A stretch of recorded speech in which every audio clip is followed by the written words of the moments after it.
हरित क्रांति के जनक भारत रत्न प्रोफेसर एम.एस. स्वामीनाथन जी,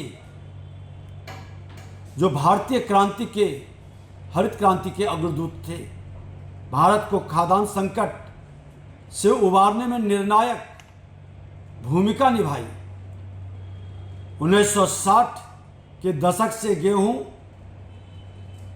और धान की उच्च उत्पादक किस्मों का विकास कर अन्न में आत्मनिर्भर की नींव इन्होंने रखी।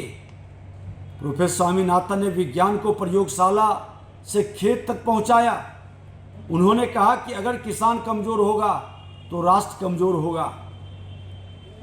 आज IAR, ICM, CIMMIT जैसे संस्थानों के साथ मिलकर देश के लिए अनुसंधान आधारित खेती का नया रास्ता खोला। किसानों की आय, सम्मान और सुरक्षित भविष्य के लिए सदैव संघर्षरत रहे। उन्होंने किसान आयोग का गठन किया, जिसमें किसानों के लिए न्यूनतम समर्थन मूल्य MSP को लागत प्लस 50% करने की सिफारिश की।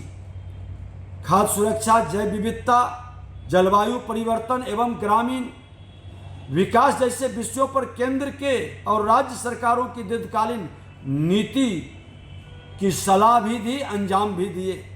जैविक खेती, जल संचय, महिला किसानों की भागीदारी और पारंपरिक ज्ञान को आधुनिक विज्ञान से जोड़ने का वो पक्षधर थे। पद्मश्री, पद्म भूषण, पद्म विभूषण, मैगसेसे अवार्ड, भारत रत्न सहित अनेक राष्ट्रीय अंतर्राष्ट्रीय पुरस्कारों से ये सम्मानित अपने कर्म के बल पर हुए। उनकी सोच हमें बिहार से टेक्नोलॉजी आधारित खेती, युवा किसानों की भागीदारी और FPC मॉडल को सशक्त बनाने की दिशा में प्रेरित करता है। मैं प्रोफेसर स्वामीनाथन जी ने केवल अन्न का उत्पादन नहीं बढ़ाया, बल्कि किसान को भारत की रीढ़ की हड्डी के रूप में स्थापित किया, रीढ़ का हड्डी बनाया।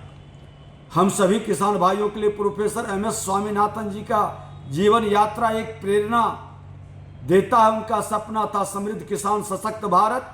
बिहार सरकार उसी दिशा में कार्यरत है। देश के यशस्वी प्रधानमंत्री श्री नरेंद्र मोदी जी ने के कार्यकाल में वर्ष 2024 में महान कृषि वैज्ञानिक, भारत माता के सपूत M.S. स्वामीनाथन जी को भारत रत्न से सम्मानित करके हर किसान का सम्मान और मान को बढ़ाया। Professor M.M. स्वामीनाथन की विरासत को सम्मानित करने के उद्देश्य से M.S. स्वामीनाथन खाद्य एवं शांति अंतर्राष्ट्रीय पुरस्कार का शुभारंभ किया गया है। यह पुरस्कार खाद्य सुरक्षा के क्षेत्र में उल्लेखनीय योगदान देने वाले व्यक्तियों को प्रदान किया जाएगा। और मैं देश के प्रधानमंत्री नरेंद्र मोदी जी को हृदय से बधाई, धन्यवाद देते हैं कि पहली बार श्रद्धेय लाल बहादुर शास्त्री, अटल बिहारी वाजपेयी जी के बाद आपने किसानों को, किसान के महिलाओं को, युवाओं को, किसान से जुड़े गरीबों को जो सम्मान और समृद्धि की ओर कदम बढ़ाने का, आत्मनिर्भर भारत बनाने की ओर प्रेरित किया है। यह भारत आपको सदा याद रखेगा।